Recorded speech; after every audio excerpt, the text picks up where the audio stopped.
Okay, so this is just a little update review on the XXXTentacion documentary. So where do I start? Freaking, it was I would say it's very deep. It was very deep and a look inside of X's life, And I'll say this: that man was going through it. He was definitely going through it. His feelings, emotions. I would say he was finding himself. Most definitely trying to find himself, especially towards the end of his life. Definitely was trying to find himself, transforming, I would say, as an individual. Say his younger years, he genuinely wanted love and acceptance. Genuinely wanted love and acceptance. Went about it the wrong ways. Sometimes when you feel like being a nobody or being just lost amongst the crowd, it's a deep, terrible feeling sometimes. So I believe, he definitely, little spoiler alert, committed to the villain role, because at least you're known. Even villains are loved. Look at the Joker and stuff like that. So I feel like he definitely ran with that role, and he had to be a tough guy from a young age. So it's just like, all right, I'm gonna handle this the best way I know how. And his best way was like expressing his emotion, his rage. he didn't really have a good control over it when he was younger. I would say he didn't understand what he was doing, and the image he was representing when he was younger. And it sucks. It definitely sucks. Got him caught up in a lot of stuff. I would say he was lost in love. Can't speak fully on his childhood and what he may or may not have received. Or the way he likes to be nurtured.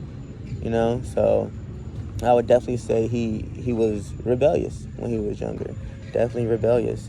And an indigo child at that too. Indigo child. That man had power. He definitely had a high spiritual power, high spiritual frequency, and he would have been a dangerous man, because I definitely feel like he would have brought in a new wave. But it's like, we didn't get to experience that.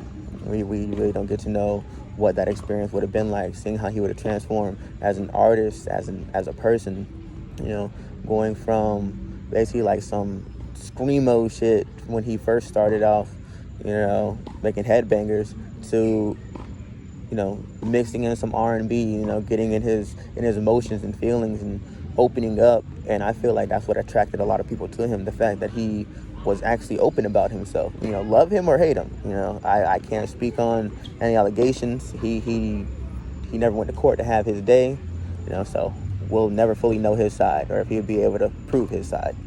So other than that, but him definitely being an indigo child, I definitely understand the rebellion, because you don't fit in. You don't fit in, not normal, trying to go with the status quo.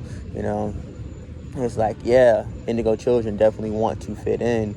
They definitely want to be loved and accepted, but they're also not willing to compromise being themselves for that. And so I feel like that's what definitely made him possibly feel left out or alone or misunderstood at that, and I feel like definitely in his younger years, he didn't know how to express himself properly. He basically, he knew his anger, but he didn't know probably the full extent of why he was angry, or why he was upset, so when you don't have that understanding, I definitely feel like people get angry and upset at things that they do not understand. And he may not have understood, why his life was going a certain way, or why he even felt the feelings that he felt, but he knew he felt them. So, like, when a baby can't speak what they want to say, they're going to cry, they're going to wail and whatnot. It's just, as we get older, we stop crying, and we really express it in all different types of ways, whether through sex, overworking, trying to get money, drugs, things of that nature. Sometimes people try to hide the pain and block it out.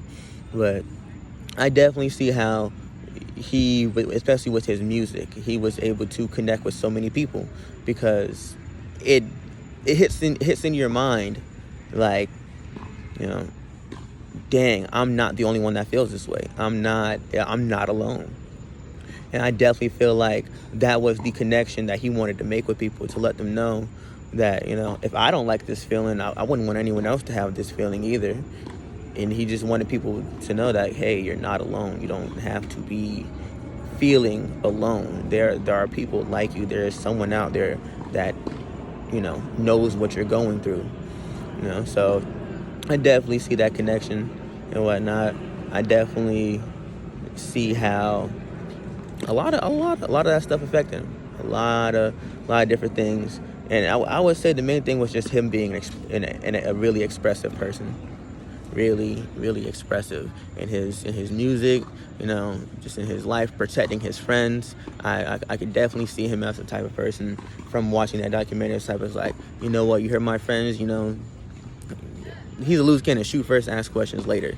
So, yeah, I would definitely agree that definitely he was aggressive when he was younger, you know. So that's my little update. I'd like to know what you guys' opinions are. Let me know.